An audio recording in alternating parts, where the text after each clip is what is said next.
আর দেখুন বন্ধুরা, এক বাটি মুসুর ডাল দিয়ে কতগুলো মালপোয়া পিঠা বানিয়ে নিয়েছি। আর দেখতে কত সুন্দর হয়েছে পিঠাগুলো, দেখে মনেই হচ্ছে না যে এগুলো মুসুর ডাল দিয়ে তৈরি।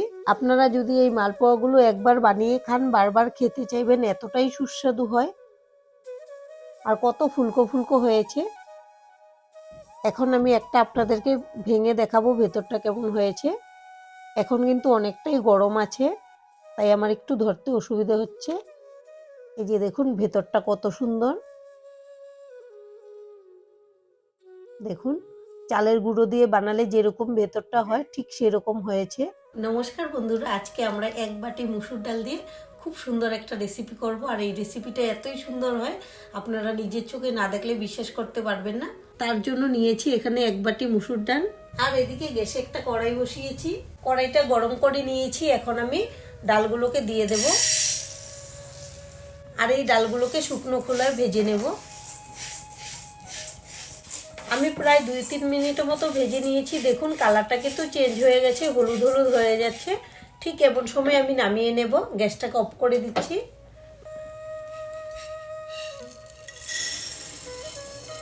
এখন ডালগুলোকে ঠান্ডা করে নিয়েছি। এবার একটা মিক্সিং জারে নিয়ে নেব। ঢাকনাটা লাগিয়ে এগুলোকে পাউডার করে নিচ্ছি। এখন ঢাকনাটা খুলে নেব। দেখুন পাউডার করে নিয়েছি। এবার একটা বড় ছাঁকনি নিয়ে নিলাম। এখন আমি এই ছাঁকনিতে নিয়ে নেব আর ডালগুলোকে চেলে নেব। যেগুলো বড় দানা থাকবে সেগুলো থেকে যাবে ছাঁকনির মধ্যে, আর আমার শুধু পাউডারটা লাগবে। এবার চেলে নিচ্ছি। দেখুন এই যে বড় দানাগুলো বেরিয়েছে, এগুলো কিন্তু লাগবে না, এটা আমি রেখে দেব, যখন ডাল রান্না করব এতে দিয়ে দিলেই হয়ে যাবে। আর এখানে নিয়েছি এক বাটি সুজি। আমি যতটুকু ডাল নিয়েছিলাম ঠিক ততটুকুই সুজিটা নিয়েছি। এখন ছাঁকনিতে নিয়ে নেব আর সুজিটাকেও চেলে নেব। সুজিটা একদম পরিষ্কার বেরিয়েছে, তবুও চেলে নেওয়াটাই কিন্তু ঠিক হয়, না হলে কিন্তু অনেক কিছু থেকে যায় কোনো সময়। আর এখানে নিয়েছি আমি এক বাটি থেকে একটু কম আছে ময়দাটাও নিয়ে নেব আর এটাকেও চেলে নেব।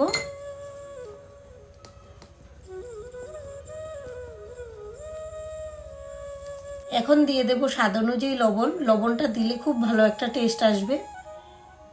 আর এখানে নিয়েছি এক বাটি থেকে অল্প কম চিনি, চিনিটাও দিয়ে দেব। চিনিটা আপনারা আপনাদের স্বাদ অনুযায়ী কমিয়ে বাড়িয়ে নেবেন।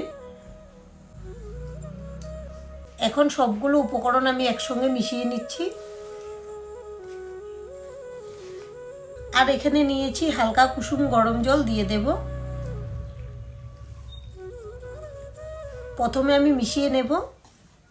জলটা একবারে দেওয়া যাবে না, তাহলে বেশি পাতলা হয়ে যেতে পারে। যতটুকু লাগবে বুঝে দিতে হবে। দেখুন বন্ধুরা, আমি খুব ভালো করে মিশিয়ে নিয়েছি ব্যাটারটাকে, ঠিক এভাবে গুলে নিয়েছি। এখন আমি ঢেকে রেখে দেব 30 মিনিটের জন্য। 30 মিনিট পর ঢাকনাটা খুলে নেব। এখন খুব ভালো করে ফেটিয়ে নেব। আর দেখুন অনেকটাই কিন্তু গাঢ় হয়ে গেছে রেস্টে রাখার পর। আর এটা যত বেশি ফেটানো যাবে ততই ভালো হবে রেসিপিটা। এখন আমি খুব ভালো করে ফেটিয়ে নেব। দেখুন আমি 10 মিনিটের মতো খুব ভালো করে ফেটিয়ে নিয়েছি। আমি ভেবেছিলাম একটু জল লাগবে মনে হয়, কিন্তু না, ফেটানোর পরে দেখছি ব্যাটারটা একদম স্মুথ হয়ে গেছে, আর জল লাগবে না। ঠিক এরকম লাগবে ব্যাটারের ঘনত্বটা ঠিক এরকম রাখতে হবে। এই যে দেখুন আমাদের ব্যাটার একদম রেডি। এবার গ্যাসে একটা কড়াই বসিয়েছি আর কড়াইটাকে ভালো করে গরম করে নিয়েছি। এখন দিয়ে দেব সাদা তেল। তেলটাকেও ভালো করে গরম করে নেব। আর এখানে একটা ছোট থালা নিয়েছি, স্টিলের থালা। এই থালাটাকেও সঙ্গে গরম করে নেব তেলের সঙ্গে। তেলটাকে খুব ভালো করে গরম করে নিয়েছি আর গ্যাসের ফ্লেমটা মিডিয়ামে রেখে দিয়েছি। এখন আমি থালাটা তুলে নেব। ব্যাটারটাকে একটু নাড়িয়ে নিচ্ছি। আমি 1 হাতা ব্যাটার এই থালার মধ্যে দিয়ে দেব।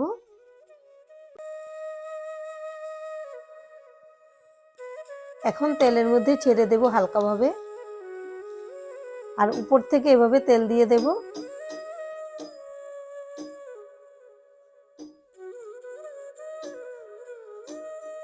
এবার কিন্তু তেলের উপরে ভেসে উঠছে, দেখুন ফুলে। এই যে দেখুন থালা থেকে উঠে এসছে। এখন আমি উল্টে দেব। আবারও আমি তেল এভাবে দিয়ে দিচ্ছি। আবারও উল্টে দিচ্ছি। এভাবে আমি উল্টে পাল্টে ভেজে নেব সুন্দর একটা কালার আসা পর্যন্ত। আর বন্ধুরা, আমাদের রেসিপিটা দেখে যদি আপনাদের ভালো লাগে প্লিজ একটা লাইক অবশ্যই দিয়ে দেবেন। আপনাদের একটা লাইক আমাদেরকে অনেক উৎসাহ দেয় নতুন নতুন ভিডিও বানাতে। আর আমাদের পাশে থেকে আমাদের চ্যানেলটিকে সাবস্ক্রাইব করে নেওয়ার অনুরোধ রইল। দেখুন কত সুন্দর ফুলে উঠেছে। বন্ধুরা, একদম নতুন একটা রেসিপি আপনাদের সঙ্গে শেয়ার করছি। দেখুন বন্ধুরা, এবার কিন্তু খুব সুন্দর একটা কালার চলে এসছে। আর আমাদের এই মালপোয়াটা ভাজা হয়ে গেছে। এভাবে আপনারা বানিয়ে খাবেন সকালে জলখাবারে বা সন্ধ্যের টিফিনে বা রাতের ডিনারে, যে কোনো সময় এটা করে খেতে পারেন, খুব ভালো লাগে খেতে। এই যে দেখুন আমাদের একটা ভাজা হয়ে গেছে। আবারও আমি থালাটা তুলে নিলাম। আর থালার মধ্যে একটু তেল থাকবে, তাহলেই পিঠেটা খুব সুন্দর করে উঠে আসবে। যারা মালপোয়া পিঠা খেতে ভালোবাসেন তারা অবশ্যই এভাবে ট্রাই করবেন। মালপোয়া কিন্তু অনেক রকম ভাবে অনেক কিছু দিয়েই বানানো যায়, তাই আজকে আমরা মুসুর ডাল দিয়ে বানাচ্ছি। আমরা প্রায় সময় এভাবে ঘরে বানিয়ে খাই, দারুণ লাগে, তাই ভাবলাম আজকে আপনাদের সঙ্গেও শেয়ার করি। এই যে দেখুন তেলে দেওয়ার পরে কি সুন্দর ফুলে ভেসে উঠছে উপরে। এটা একবার যাকেই খাওয়াবেন সে বারবার খেতে চাইবে, এতটাই সুস্বাদু হয়। আর এভাবেই আমি প্রত্যেকটা ভেজে নেব। আমাদের সবগুলো মালপোয়া পিঠা ভাজা হয়ে গেছে। আর দেখুন বন্ধুরা, এক বাটি মুসুর ডাল দিয়ে কতগুলো মালপোয়া পিঠা বানিয়ে নিয়েছি।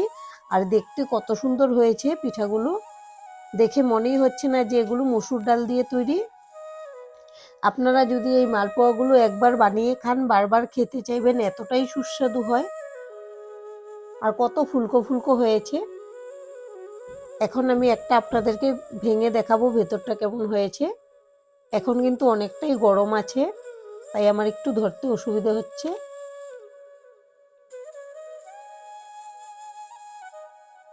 এই যে দেখুন ভেতরটা কত সুন্দর। দেখুন চালের গুঁড়ো দিয়ে বানালে যেরকম ভেতরটা হয় ঠিক সেরকম হয়েছে।